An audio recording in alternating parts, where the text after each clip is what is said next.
I'm a pretty positive type of guy, when it comes to video games at least.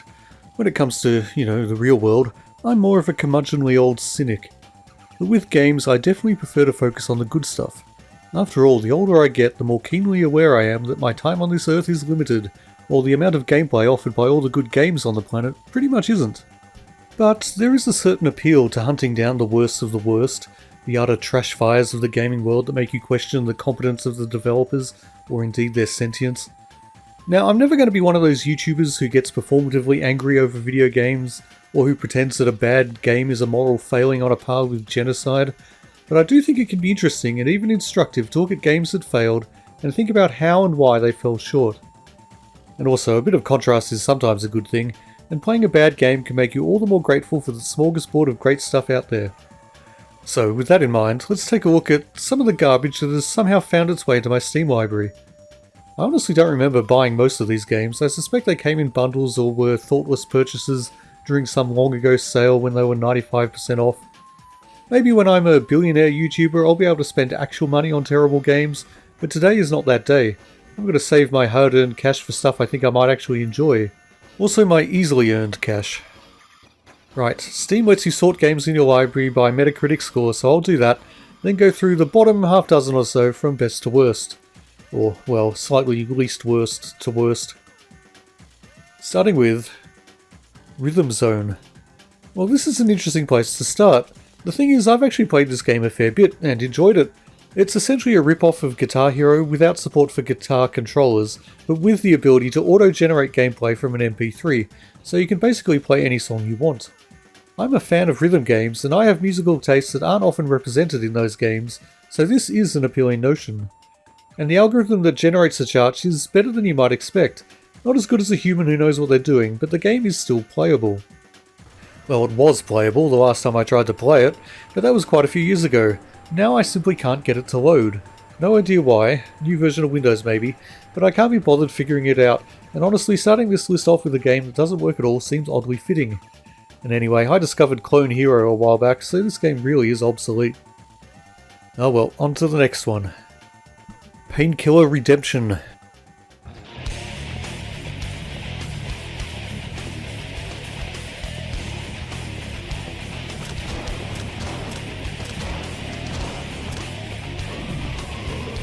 A few years ago I actually made a video on the first Painkiller.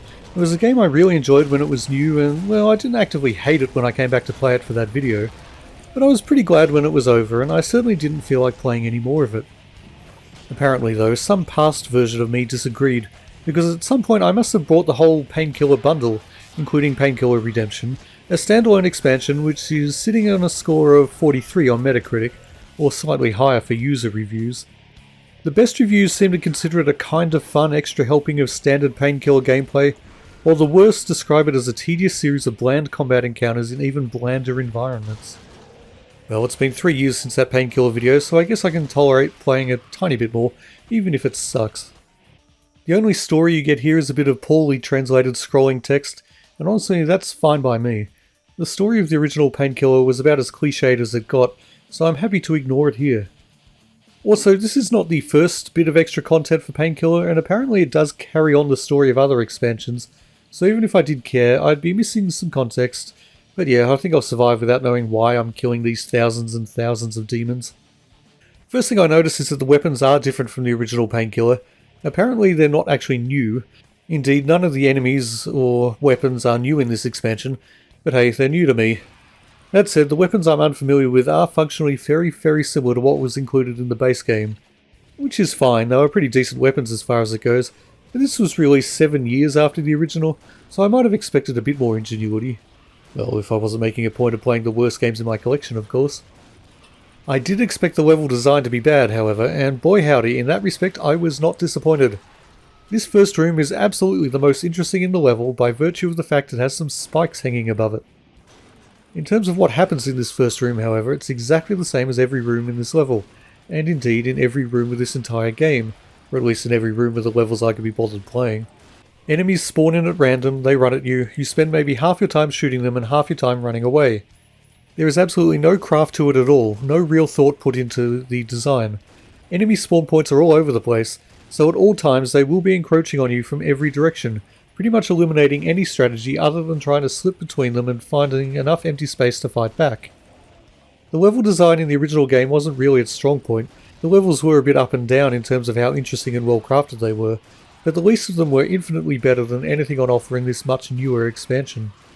As for the enemies, there isn't much variety. Most of them are melee types who simply charge you, and that's not a terrible thing in itself. It's what the gameplay and the weapons are based around. But it all gets extremely repetitive very quickly, and most of the combat spaces just become too cramped to be fun. When ranged enemies show up, they're more annoying than they are a welcome change, as they're pretty good at sniping you, and none of your weapons are really all that effective at long range, at least none of the ones you get adequate ammo for. There's not too much to say about this game really, if you can even call it a game. At its best, it's boring but oddly soothing in the way that horde shooters can be, but there are far better examples of that type of game you could be playing, like pretty much every Doom Slaughter map designed in the last several decades. And at its worst, Painkiller Redemption is just the most tedious collection of small combat arenas that have ever been put into a first-person shooter and then flooded with wave after wave of samey, boring enemies. The only way this could be fun, I'd say, is by putting it on the easiest setting, disengaging your mind and just holding down the fire button on your mouse. Actually trying to engage with the game beyond that is simply painful. And thank God I'm done with that. I never want to play another Painkiller game again.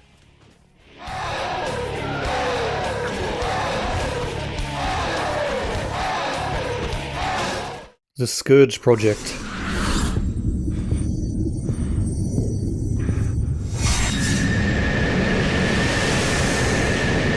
Echo, this is Alpha.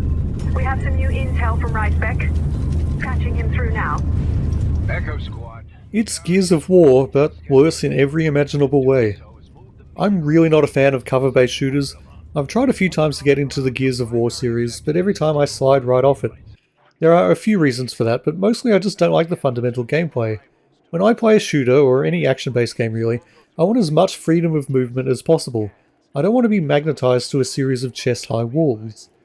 I always find myself sticking to the wrong wall, facing the wrong direction, and unable to get myself to where I want to be.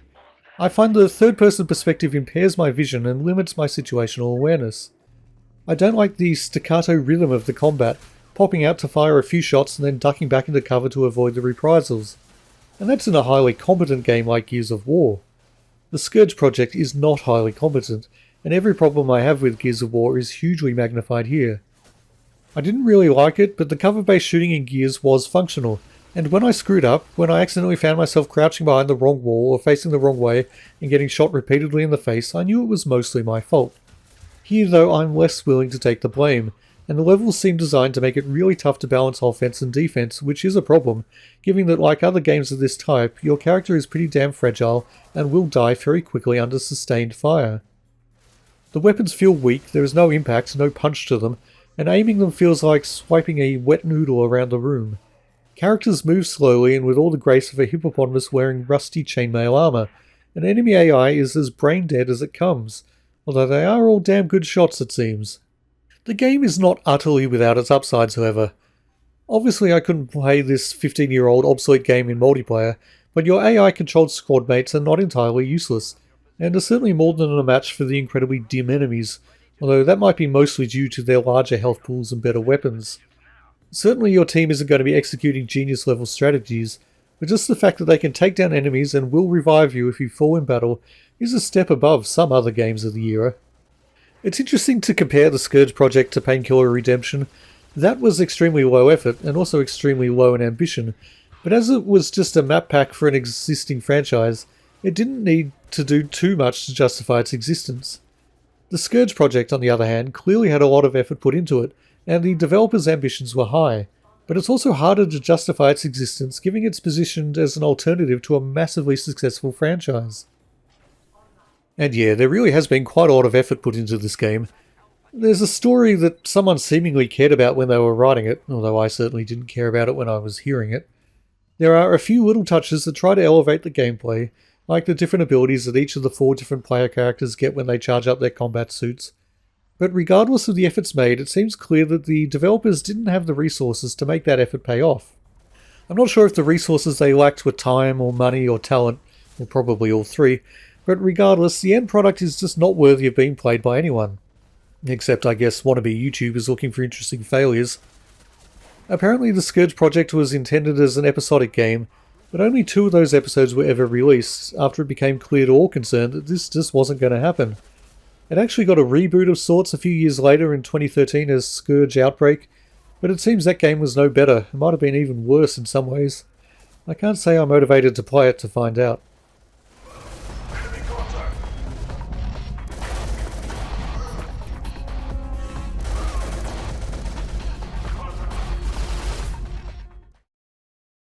Star Trek.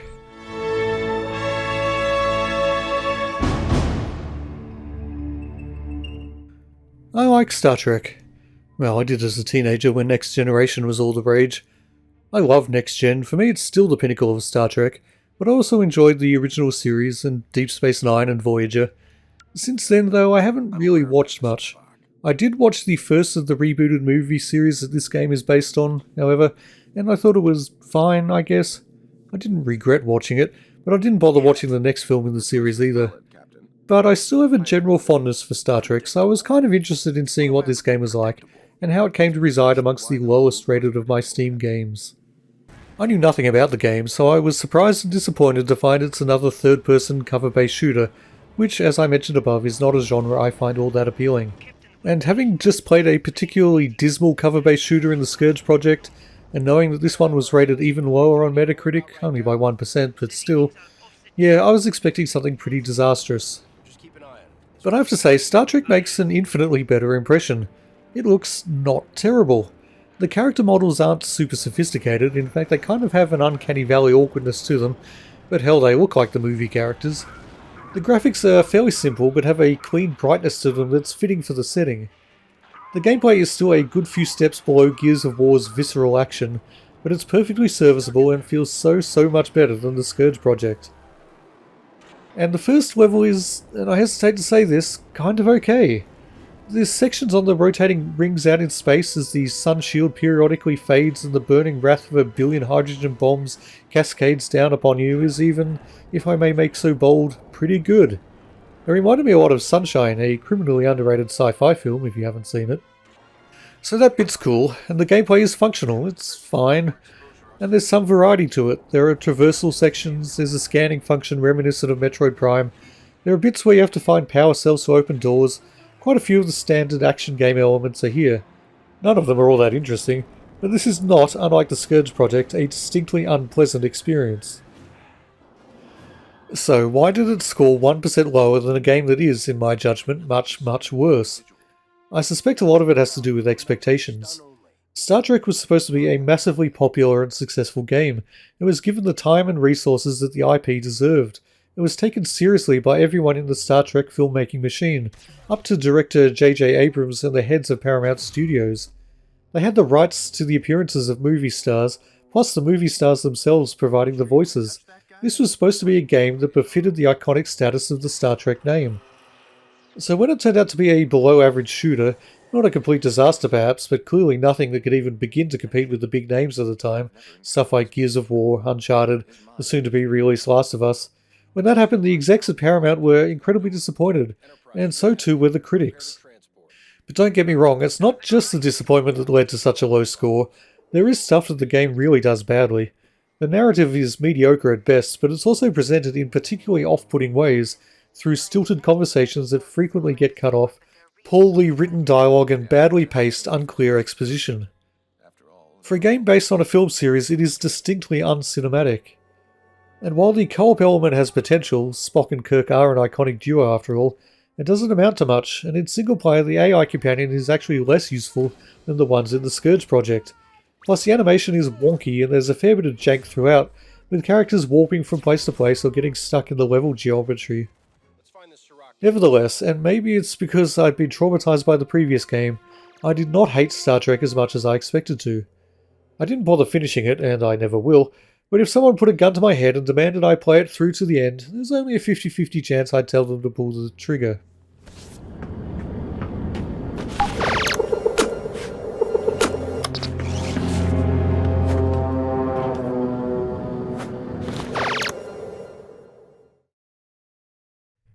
Fear Effect Sedna.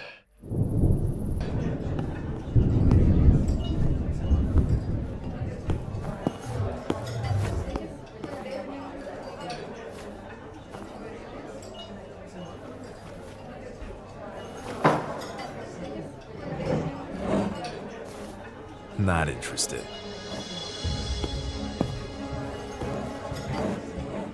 I was aware of the Fear Effect games on PS1. Their interesting graphical style put them on my radar, but I never actually played one, and even to this day I'm not really sure exactly what type of game they are. But they seem to be well liked by people whose opinions are respected, and over the years I occasionally heard them being mentioned as classics of the early PlayStation years. So I had some interest in Fear Effect Sender when it got its Kickstarter campaign. I didn't back it, but I was keen to see what the final product would be like, and I was disappointed when the critical reaction was rather dire. But still I had very little idea what the game was actually like. Time to find out, I guess. Like Star Trek, my first impressions were pretty positive. Clearly this was a game made by people who knew how to make a game, even if they perhaps didn't know how to make a good game, in this case at least. The opening cutscene is fine, if a little disjointed and awkward, and once I got into the game I thought it looked pretty good, albeit on the gloomy and bland side. Gameplay-wise it also seemed fine, although it became clear rather quickly that this is very much not a game tailored to my personal tastes. I am really not a fan of stealthing games, and I particularly hate games where the stealth basically boils down to avoiding cones of vision as the NPCs wander back and forth along preset paths. Fortunately there's quite a lot of variety. I didn't exactly spend a huge amount of time in the game, but I encountered several different puzzles that range in quality from pretty bad to kind of okay, and a few different gameplay styles, including one where you have to pretend to be a waiter, taking care to blend in and serve drinks while you eavesdrop on conversations. It's not revolutionary gameplay by any means, but the shift from the standard combat kept me on my toes. Unfortunately, the standard combat is really not very good. You have a good few strategic options at your disposal, you can hide behind stuff, you can do combat rolls, and the different characters have a couple of different abilities they can call on. You can also enter a kind of turn-based mode where you can freeze time and think about your options, and then queue up a few actions to play out once time starts again. However, it's all implemented really rather poorly, and you never seem to have the chance to actually implement any strategy, as each combat encounter very quickly devolves into everyone just shooting at each other until the ones with the least health keel over. It really feels like an uneasy mix of turn-based and real-time combat, without the depth of turn-based battles or the free-flowing, skill-based fun of decent real-time action. The characters are annoying, and the writing is pretty terrible, although that may be a translation issue. The voice acting is okay, but they're not talented enough to elevate writing like this into anything you'd want to listen to. It was nice to hear a genuine Australian accent though, even if he is hamming it up. The target will be introduced as a servant. Obviously my resume was perfect for this mission. You'll look amazing with an apron, as usual. And there are technical issues. My frame rate dropped dramatically for entire sections of the game for absolutely zero reason. But once again, I'm struck by how much better, how much more competent as a product that this game is compared to the Scourge Project and Painkiller Redemption. Fear Effect Sender is not good, but it's many steps above those two. Like Star Trek, I think the reason it was condemned so harshly by the critics has more to do with expectations than anything else. This was a reboot of a much-loved but very old series, one that practically had decades to reside in people's minds and build up the nostalgia factor. Even if it was as good as those old games, that nostalgia factor would have made it seem substandard. And I think that, even objectively, Sender is probably nowhere near as good as its predecessors, although I don't have the personal experience to be sure. Ultimately though, this is another game that, like Star Trek, I could probably force myself to play through if I absolutely had to. And maybe I might enjoy some of it, which is more than I expected to be able to say about a game that sits amongst the dregs of my Steam library. I'm set up. I see the technical room. Guards are on their way. The Chaos Engine.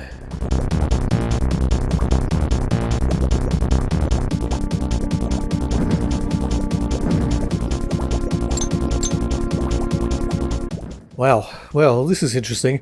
The thing is, I absolutely love this game. Well, I did, back when I played it on the Mega Drive as a kid. I actually mentioned it briefly in a video a while back, talking about how, for a brief period, I was borderline obsessed with it, playing through the entire game on a daily basis. So why the bad reviews? Is this 2013 re-release a totally botched update, or did the original game just suck in ways I wasn't aware of? Well, the reviews seem to suggest that it's a little of both. Some reviewers felt that the game was always overrated and hasn't aged well, and pretty much everyone agrees that this port is bare bones at best and maybe even worse than the original. Now, I'm not actually going to talk too much about the game itself, because I'm hoping to do a proper video on it at some point, although I'll probably play the Mega Drive version, more for nostalgia reasons than anything. This version though, well, it seems fine. It's based more on the Amiga original, and I've never played that one, but it still looks fine to me and it plays as well as I remember, although it is perhaps a bit dated. It truly is a bare bones port though. There are zero added options other than a very few minor graphical tweaks that can be turned on or off. The bloom effect looks pretty good to my eyes, but the smoothing is only for those degenerates who don't like pixels. There's also the option for online multiplayer, and that's probably a nice bonus for a small subset of retro gamers. Me personally, I always played this game by deliberately killing off the second computer-controlled player so I could spend all my upgrades on the one who matters, i.e. me. Take that AI, you had it coming, stealing all our jobs and our artwork. So I still like the game, but I guess I understand the negativity. It's $15 Australian on Steam, so it's not expensive, but it is kind of a lot for a port of a decades-old game that was always a little divisive. I didn't pay that much, I bought it on a deep discount, and I don't regret it. It's nice to have the option to play it legitimately at least. Okay, one more game to look at, and it's the lowest rated game I own on Steam. And once I'm done, I'm free from this deluge of suckage. And it's... My name is William Sherman, and I am dead. Painkiller Resurrection? Oh god no, it's more Painkiller. I didn't think it was possible to make worse levels than those in Redemption, but apparently they managed it. I am not looking forward to this. And yet... The game instantly makes a much better impression than Redemption by having an intro that has had a minimum of effort put into it. Not much effort, it's just a series of static images with some voiceover narration, basically a rip-off of Max Payne. But for what it is, it's not bad. The writing is coherent English, and the voice acting is at least half decent, so already much better than Redemption. And then I played the first level. I am confident in saying that this level is roughly 1,000 times better than anything I saw in Redemption. Now that's not saying much, 1,000 times 0 is still 0, but any way you slice it, this is leaps and bounds ahead of Redemption, despite the fact that Redemption came out later. For one thing, this level has a central coherent theme. It's a cathedral, and an acceptably well-designed one. But it's also more than that. As you move through it, it becomes more surreal and more eerie. The lighting shifts, the level geometry becomes more otherworldly. It's genuinely quite effective, and in terms of design, I would consider this level to be on a par with the best of the original Painkiller. However, there are notable flaws. Navigating through parts of the level can be rather painful, particularly where jumping is required. Several times it's unclear where you need to go because the intended path is up a slope that doesn't look walkable, or doesn't seem like you should be able to jump to. And when you try to jump to it, you find yourself bunny hopping around looking for the exact angle and placement that makes it possible to proceed. Enemy selection and spawn points, and indeed combat in general, don't seem very well suited to the environments within which the combat takes place. It really feels like the level was designed to be interesting to look at and explore, without any thoughts being given to what it would be like to fight in. So towards the end of development, they just decided to chuck in a bunch of enemies almost at random, and called it a day. But personally, I would take the moderately interesting level design on display here over the bland, repetitive boxes of Redemption any day, even if it means the combat doesn't work as well. And really, it's not as if the combat in Redemption was much better, if it was better at all. The flat surfaces and empty environments meant it was perhaps a bit better suited to the Painkiller style of gameplay, but the cramped quarters and endlessly spawning enemies made it just as frustrating and even less interesting than the combat is here in Resurrection. So I finished the first level and, well, I'm not going to say I was eager to move on to the next, but I was kind of interested to see what else they'd cooked up. And that's when I discovered perhaps the main reason that Painkiller Resurrection got such terrible review scores. When the second level loaded, I immediately fell through the level geometry and died. In fact, I'm not sure if the ground loaded at all, so I just fell through space for 10 seconds and got a game over screen. I reloaded the autosave and got the same thing several times over. I tried quitting to the main menu and restarting the level, and once again I fell to my death immediately. I tried reloading a save from near the end of the previous level, and the game crashed completely. This happened a few times and I was getting ready to give up when suddenly, randomly, it decided to work, and I finally got into the second level. And I was honestly quite impressed with what I saw. It's an open level, relatively well designed for what it is, i.e. a fairly grim, dark fantasy sort of graveyard. It had alcoves to explore, hidden nooks to discover, tunnels and caverns and tombs and other points of interest. It really did look very promising. Once again, it seemed to be at least the equal of anything in the original Painkiller. The enemy spawns still seem to be rather haphazardly placed, and again the whole area didn't seem to be designed with Painkiller gameplay in mind, but even in those respects it was tolerable. And then the game crashed, and then it crashed again, and then it froze and I couldn't get it to shut down properly, so I had to restart my PC. And then that happened again. It became a time-consuming and incredibly frustrating process just to get it up and running. So eventually I gave up, and that kind of made me sad. Not because I was really keen to play more of the game. I think it's fundamentally far superior to Redemption, but there are so many other better shooters out there I could be playing. But because I had to concede that, yeah, if the game is barely playable, that's probably a justification for getting an even lower score than something I hated playing. At least I could play Redemption. But I feel for the level designers because I do believe that most of the problems are caused by the technology that they had to work with, more than due to any ineptitude on their part. The fundamental combat gameplay just isn't cut out for the more complex environments they were going for, and the player movement isn't suitable for navigating those environments. Of course, choosing inappropriate technology to work with in the first place, and then asking it to do more than it was designed for, is an unwise decision in itself, but I really do believe there was some promise here. Well, we've now looked at the 7 worst games I have in my Steam library, according to Metacritic. Okay, I guess we didn't see much of Rhythm Zone. It's tough to look at a game that simply doesn't function at all. Regardless, I think there are some interesting contrasts here. Painkiller Redemption and the Scourge Project are, in my opinion, utter trash whichever way you look at it, but even those two are quite different. The Scourge Project was terrible, but there was a lot of ambition around it.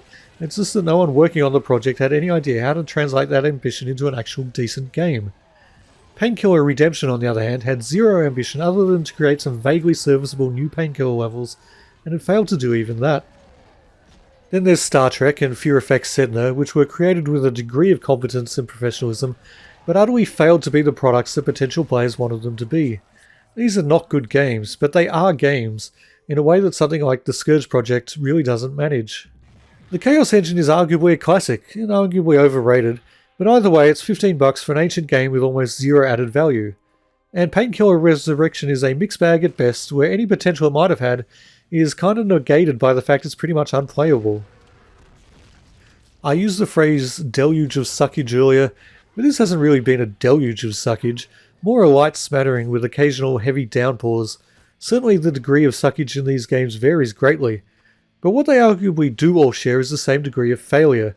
Whether that's a failure to live up to the expectations of a popular franchise, a failure to offer anything of value, a failure to be a game that isn't genuinely painful to play, or a failure to be a functional game at all. Well, I hope you've enjoyed this rare expedition into negativity. There are plenty more terrible games out there, and while I don't want to be one of those YouTubers who hate plays games, I do think it's amusing and educational to take the occasional look at the darker side of the gaming world. So maybe I'll be back to check out some more true irredeemable trash at some point, as long as I don't have to spend actual money on it. Anyway, until next time, get off my lawn.